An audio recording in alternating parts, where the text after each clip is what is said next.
Oi, pessoal. Como é que vocês estão? Vocês estão bem?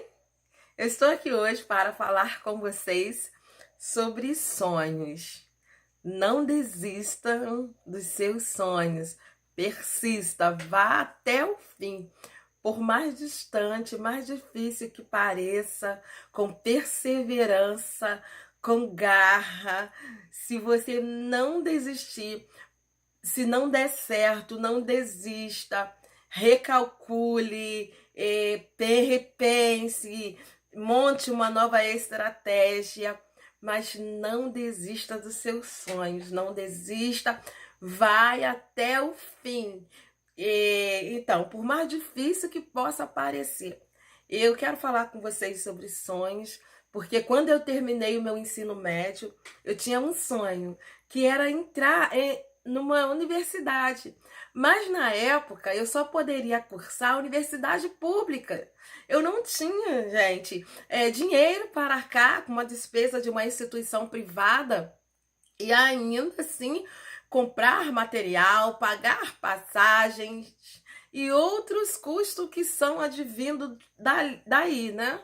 Então eu não tinha condições. Minha mãe na época ela era empregada doméstica, trabalhava em casa de família, minha irmã também, e eu terminei o ensino médio sem trabalhar ainda não tinha entrado no meu primeiro emprego. Já fazia alguns bicos, algumas coisas para ajudar, para comprar minhas coisas mesmo, mas era assim, coisas poucas e a remuneração era pouca, o dinheiro que eu ganhava ali daquelas atividades que eu fazia era poucas, era só para comprar uma coisinha ali, outra coisinha aqui. E eu terminei o ensino médio, comecei a procurar emprego e vi a faculdade um sonho distante de mim. Eu sabia que eu poderia cursar uma faculdade, mas eu não tinha condições financeiras para aquilo. E aí, como fazer? Estudando, sempre estudei em escola, colégio público. Tem colégios públicos muito bons, né? Mas tem colégios públicos assim, esses municipais, que na época era bem mais precário, mas então eu não me via em condições de competir com aquelas provas do vestibular na época que hoje era Enem. Antes era uma prova que você fazia por disciplina, então tinha química, física, era tudo assim, essas matérias, línguas estrangeiras. E lá nas escolas que eu estudei, não era assim uma das melhores escolas, mesmo sendo pública, não era das melhores. Então, como hoje também, já na época tinha, mas são escolas que também requer um certo conhecimento para você entrar, é difícil você fazer a prova, e enfim, é uma série de processos. Então, eu falei, como é que eu vou fazer? Aí fiz a prova, me inscrevi no vestibular, fiz a prova. Quando eu cheguei, que eu fiz aquela prova, química, física, biologia, geometria, meu Deus do céu, conteúdos que eu não nem sabia, que eu nem sabia direito, mal tinha visto ali algumas coisas e resultado, não consegui nem sequer aprovação. Algumas provas na época, se não me falha a memória, acho que eu até zerei. Enfim, eu não consegui suficiente nem para passar da primeira fase, porque eram em duas fases, e eu não consegui nem para passar na primeira fase. Mas aí eu fui.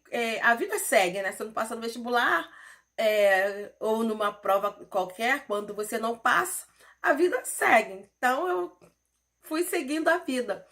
Procurei, arrumei emprego, comecei a trabalhar numa loja, e ali eu novamente me veio aquela esperança, né? Não deixa o seu sonho morrer, a sua esperança ir embora. Ali novamente me acendeu aquela chama. Eu fui, estudei mais um pouco, fiz a prova, novamente não consegui aprovação. E no que eu fui demitida da loja, aí fui demitida da loja e fiquei procurando emprego, mas como eu não conseguia emprego, eu fiquei, não, eu só vou agora fazer prova novamente depois que eu conseguir emprego. Mas passou 1 ano, 2 anos, eu não consegui emprego, desempregada.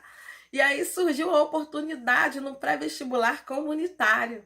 Falei, ah, então vou fazer, né? Não estou trabalhando, vou fazer esse pré-vestibular comunitário. Me inscrevi, aí era um pré-vestibular, mas também era preciso fazer provas para entrar, né? Porque era muito grande o número de pessoas. Era um pré-vestibular comunitário para pessoas carentes. Então era muito grande o número de pessoas também para cursar aquele pré-vestibular. Mas naquela prova eu consegui, eu passei, graças a Deus, fui a conseguir aprovação e comecei a fazer ali o pré-vestibular, primeiro ano, fiz o pré-vestibular. E assim, gente, é engraçado, porque muita gente entrou ali naquele pré-vestibular. No início do ano, eram 10 turmas. Quando chegou no final do ano, eram 3 turmas. Porque muita gente desiste, muita gente perde o ânimo, mas não perca o seu ânimo, não desista. E eu cheguei no final do ano ali, naquelas 3 turmas também. Era um pré-vestibular muito desgastante, porque assim, ele tinha aulas durante a semana e tinha aulas no final de semana. Só que o que aconteceu? O que aconteceu? Durante a semana você tinha que ir todo dia, então tinha passagem. E no final de semana, quem cursasse no final de semana ia só 2 dias. Então eu escolhi final de semana para ir. E no final de semana eram 10 turmas. E durante a semana, era como o pré-vestibular funcionava numa escola, durante a semana tinha aula, então durante a semana eram menos turmas. Eram 3 turmas só. E ali no final de semana, como a escola ficava vazia, então eram mais turmas que tinha ali. E ali eram mais turmas que tinham ali. Mas ali eu é, ia todo sábado e domingo, gente. E era uma coisa assim cansativa, porque era sábado e domingo, das oito da manhã às 5 da tarde. E ali você não podia ir à praia, você não podia ir a festas, a não ser que você tivesse muita disposição. Você não podia ir à festa, mesmo assim não teria como, porque o horário não daria. Então você não podia ir a festas, então eu não podia sair nos finais de semana. Era tudo bem corrido. Então era sábado e domingo de 8 às 5, conteúdo em cima de conteúdo e a gente ali. Às vezes eu cochilava na sala ali, almoçava ali, lanchava. Eu com pouco recurso, não podia lanchar, né? Almoçar na rua. Eu levava comida de casa, comia. Às vezes fazia um lanche, um biscoito, era esse meu lanche. Era assim que eu vivia. Levava uma banana, uma laranja e ficava ali de 8 às 5. Era gente muito cansativa. Eu acredito até que isso foi o que levou algumas pessoas a desistirem. Mas eu ali, e vendo aqueles conteúdos todo, mas eu não vou desistir. E quando chegou no final do ano, eu fiz a prova, gente. Mas aí eu fiz a prova, resultado, não passei. Não passei na prova do vestibular naquele ano. E aí eu fiquei pensando, eu não vou desistir, eu vou fazer, porque também já me saiu um pouco melhor, né? É muito frustrante quando você quer uma coisa e você não consegue. E eu falei, meu Deus do céu, eu queria muito fazer a faculdade, eu já tinha decidido o curso que eu iria cursar, que eu queria a área de humanas, e eu escolhi o curso, o serviço social, porque eu queria uma coisa que eu pudesse é, atuar com políticas sociais, atuar com as pessoas mesmo que fosse mais necessitada também e que precisasse de acesso, que precisasse de emancipação e empoderamento. E eu queria, e eu assim optei pelo serviço social.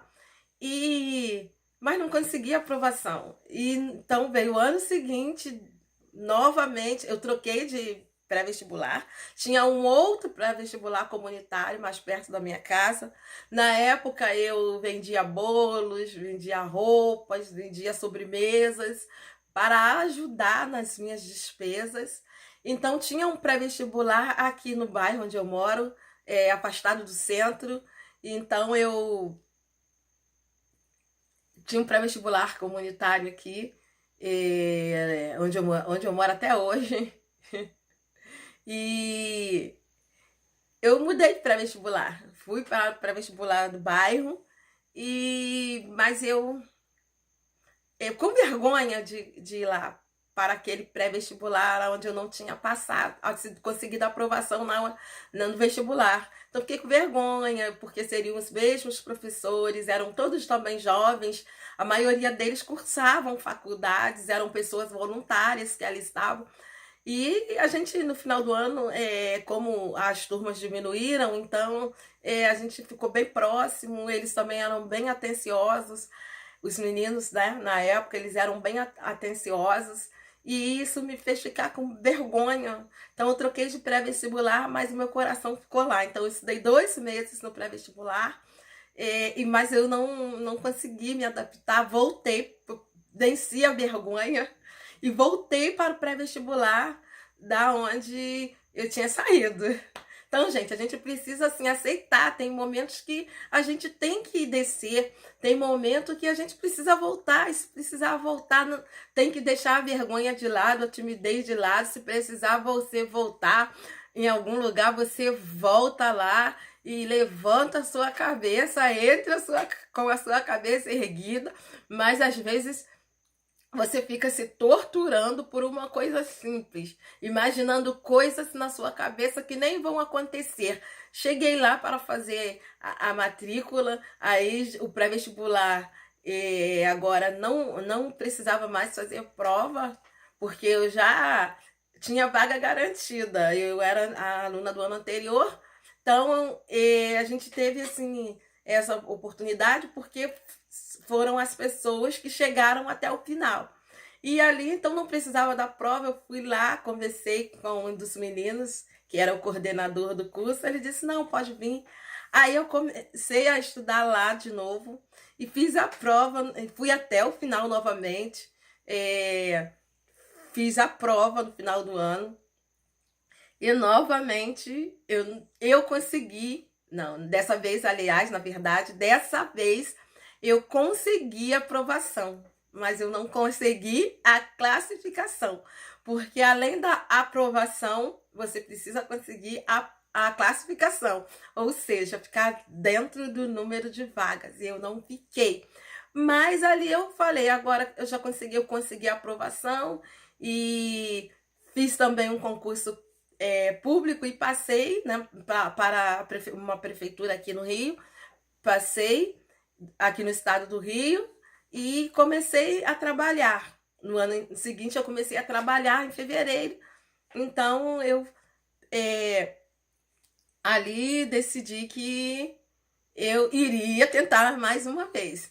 Mas eu primeiro começaria a trabalhar, pretendia começar a trabalhar para ver como é que ia ficar.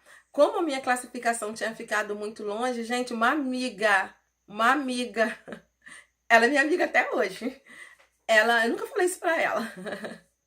Uma amiga me ligou e disse para mim que a minha classificação, aonde eu estava, eu não iria entrar, que era para eu voltar a estudar de novo, porque eu não tinha, na verdade, começado, porque eu estava com uma expectativa de começar naquele ano a faculdade. Mas ela me ligou e disse que eu estava muito longe e que o professor que ela tinha perguntado ao professor e que ela estava no pré-vestibular, ela tinha continuado, que ela também até então não tinha passado, depois ela conseguiu a aprovação também no outro curso da área dela. E ali ela falou para mim, ela ligou para mim para falar, olha, sua classificação está muito longe. Eu perguntei ao professor aqui lá no curso hoje, ele falou que essa sua classificação você não vai conseguir entrar, Se tivesse menos pessoas, olha, gente, a minha amiga me ligou para me ajudar.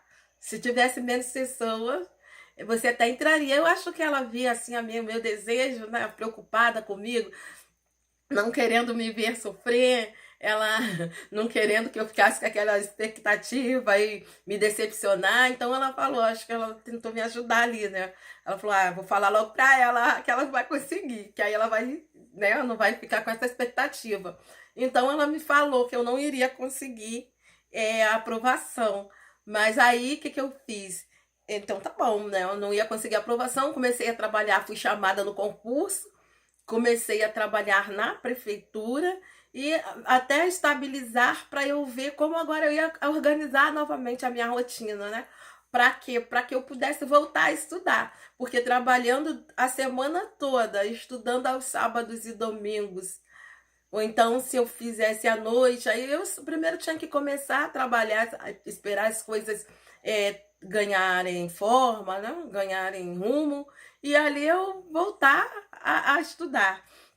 E aí comecei lá a trabalhar, mas teve inscrição, aquela inscrição que faz para desistência, para dizer que você ainda está interessado, tinha que fazer uma inscrição para, senão, se você não fizesse a inscrição e chegasse sua classificação, então a pessoa não era chamada. Ali eu fui e então me inscrevi no interesse de vaga daquele ano. Me inscrevi e trabalhando. Quando foi no meados de março, as aulas já tinham começado, mas aí começaram as reclassificações, né? Então, nas reclassificações, vieram as reclassificações, e um dia me chegou um telegrama, gente, dizendo que eu havia sido aprovada para cursar serviço social na UERJ. E, gente, aquilo ali foi a minha felicidade. Nesse mesmo ano já tinha conseguido trabalho, emprego. Agora eu tinha conseguido ser aprovada no vestibular, ter sido chamada. Então chegou a minha vez, eu fui chamada para começar no segundo semestre, a estudar no segundo semestre. E eu já tinha ouvido que eu não ia conseguir, que quem estudava em universidade pública não passava em faculdade pública, porque na época também não tinha as políticas de acesso, né? Hoje a gente tem as cotas, mas na época não tinha. Então, eu ouvi essas coisas, você não vai conseguir. Gente, eu cheguei a ouvir isso de várias pessoas. A universidade pública não é para pobre, entendeu? Então eu ouvi essas coisas, mas não guarde coisas assim negativas que vão frustrar os seus sonhos, que vão frustrar os seus projetos. Não deixa ir para o seu coração. Blinda sua mente contra essas coisas. São pessoas que não tiveram perseverança, que desistiram, porque você não é derrotado enquanto você está na luta, enquanto você está buscando, enquanto você está sonhando. Então, eu consegui a aprovação, eu consegui, e trabalhando na prefeitura, foi um esforço muito grande. Eu saía de casa às 6 da manhã, chegava em casa meia-noite e meia. Eu viajava por dia, entre a ida para o trabalho, a ida para a faculdade, o retorno para casa. Eu gastava por dia 5 horas só de conduções. Conduções. Eu pegava um ônibus, eu pegava 2 trens, e depois eu pegava o metrô, e depois eu pegava uma van para voltar para casa. Então, era todo dia essa rotina, cansativo. Se você me perguntar, foi fácil? Não foi fácil. Mas o importante, eu tô aqui gravando esse vídeo para mostrar para você que seus sonhos são possíveis. Não olhe para as circunstâncias. Persevere, acredite em você, acredite em Deus. E às vezes você acredita em Deus, a pessoa acredita em Deus, mas ela não acredita nela mesma. Então acredite em Deus, mas acredite também em você. tá? E se você gostou desse vídeo, siga esse canal, curta, compartilhe. É Aptidão Financeira, o nome desse canal. Eu fiz esse canal. Hoje eu sou educadora financeira, tenho pós-graduação e eu fiz esse canal por conta da minha situação financeira, que depois é uma outra história, eu vou contar isso no outro vídeo. Eu já conto essa história no meu livro, Trabalhadores Não Precisam Ser Pobres. Eu já conto essa história das minhas finanças, de como eu lidava com as minhas finanças. Então, se você ainda não leu meu livro, leia o meu livro. Se você quer saber mais da minha história, também eu vou contar aqui nesse canal, vou gravar um vídeo aqui contando, eu já contei alguma parte, mas eu vou gravar um vídeo aqui contando como foi que eu cheguei na educação financeira, a minha história a minha história com a educação financeira. Então, a minha trajetória, por que eu cheguei na educação financeira. Então, esse canal, na verdade, eu criei esse canal para ajudar também as pessoas a organizarem as suas finanças, a serem prósperos, a terem uma vida financeira tranquila, equilibradas, sem ficar navegando à deriva no mar do endividamento. Mas isso é um papo para outro vídeo. Então, curta aqui o meu canal, nos acompanhe nas redes sociais. Eu tenho um Facebook, Educadora Financeira Denilda Silva. Eu tenho um canal, um perfil no Instagram com esse mesmo nome, Aptidão Financeira. E tenho a minha página pessoal no Facebook, Denilda Silva. Então, compartilhe, curta e se inscreva no canal.